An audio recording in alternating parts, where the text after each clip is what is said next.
whaatalo whātu talafo I le nei fo I tai au, si mai alau whaafonga o tala o le nei fo I aso lua.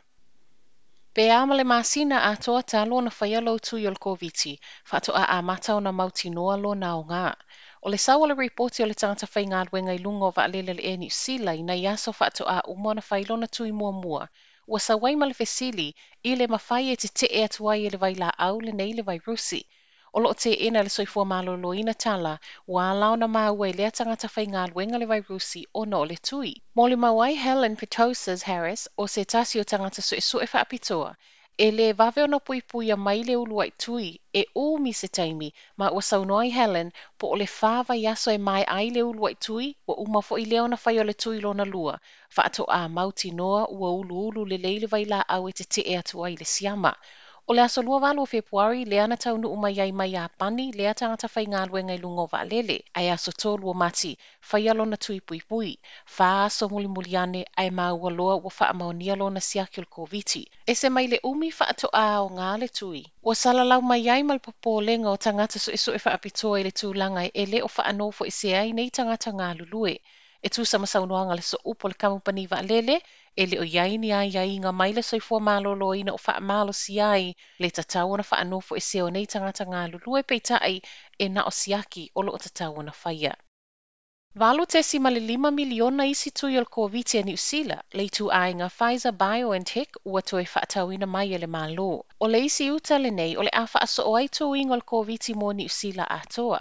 Atoa ai le 10 miliona o tui oka mai le Pfizer BioNTech. O le ulua I mawainga na iai, e na o le tasi te si male 5 miliona tui e oka mai le Pfizer BioNTech, le e na o le fitu se lau 50 wafe, tangata I mawhaio nau o iai, peitai, ua saunole tamaitai pāle Mia Jacinda Ardern, o le toe oka o isi tui o le tu a inga lava le nei e tasi. O le awha a whai ngō fie na whaia tui ta I lua o tangata ta I to tasi, wha o ngā inai le tu a inga vai la au lava e tasi. Ai maise, ua wha amaonia e o atu I le iwa se 15% le malosi e pui pui ai mai le vai rusi.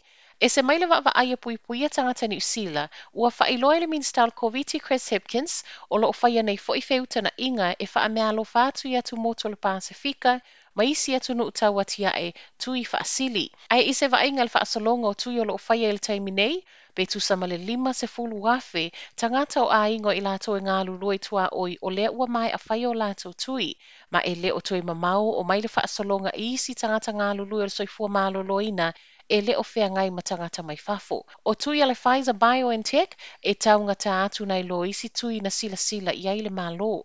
O le awhalo na lua o le tausanga le nei, o lo o fuafua e tau nuu mai ai tui wha au popo ua toe oka nei. Whai e aukilani I saute, mō aukilani I saute. E o atu I le se fulu afe le tāua mea alofa ofo ina mai le Pack and Save I manukau, mō le community aukilani I saute I le nei taimi whaingatā. O le oto e ngālu loi whaatasi le li pule o lea la le Pack and Save, Stephen Lockie, ma le Butterbean Motivation Food Bank, e tu ina mai le fesoasoani, e ala I mea tau mafa mo ainga o mo o mia. O le aso whareilo le vai aso te aluai se I o le whaai unga le vai aso nei. Le o loo tufa I nai mea tau mafa mo aingo au kilani saute ua mawhai ono o iai le whaasoa. A o wha o atuai la le Pack and Save I manukau I le vaenga le Butterbean mea ai mo le whaasoi nātu I tua le community. O loo tatala mai ei fo I maleava noa mo tangata whaatau e fia fesoasoani le nei ngā lue ngā lofa. E ala I le mawhai ono foa ai o so o se o loa e te ngā whātia mo le poloketi. E le o le ulua I taimile nei ua ngā lue whaapa a ngai le Pack and Save I manukau ma le Butterbean I poloketi whaapene e fesoasoani ai tangata le community. Ma o se whaamama a venga fo I lei a ingo au kilani I saute ua a fia ona o le koviti. Ua ngā lulue nei leo e sa ili se tasi e vāwala lata so o tanga ma se tasi o case o le koviti na whaamaonia I tua le community. O le aso luas fulo Februari lea nasi ai e se tasi o case na whaamaonia le City Fitness Gym I le Hunters Plaza I Papatoetoe. Ma o lea na whaatonu I nai I lato sai lea no fuanga I le taimi nasi ai e le case na whaamaonia e whaanofo e sea ma whai o lato siaki. Ma o lea na tele na usita ia le to a tele peitai na whaatu ese ai lava le to a tasi lea o sa ili nei. Ma a o paso ai le soifua malolo ina sa ili lea tangata o lea o whaatala sanga I nai lo le fesoasoani le ofiso leo leo. Ma o se whai unga ua whaia mo le mauti noa o lo o malu pui pui tangata uma o le community. Tala whaai o le nei tae au, e ui le wawala mai o i tū le o le ai ngā tupu, ai e le o sui ai so o tanga o le tamitai tupu ma New Zealand. O le tali mai lea le tamitai Palamia Jacinda Ardern, ina ua fesilingia e tūsi tala na nafi. I le whaatala noanga Harry ma Meghan, o lo o sa wai matu ua inga whaasanga i le ai ngā tupu, ma a o angi ai lungo le social media nei mau whaamtalanga, sau noai Jacinda, e le o yeise fuafuang e le taimi nei o le vave momotu mai o New Zealand, ma le aveo Queen Elizabeth ma o le malo. Whaopopoai ma le tamitai Palamia, o le mata upolo iai nei, o lo o pa u lava lea i a Harry ma Meghan. Tala nao le tae au, manuia tele nei aso.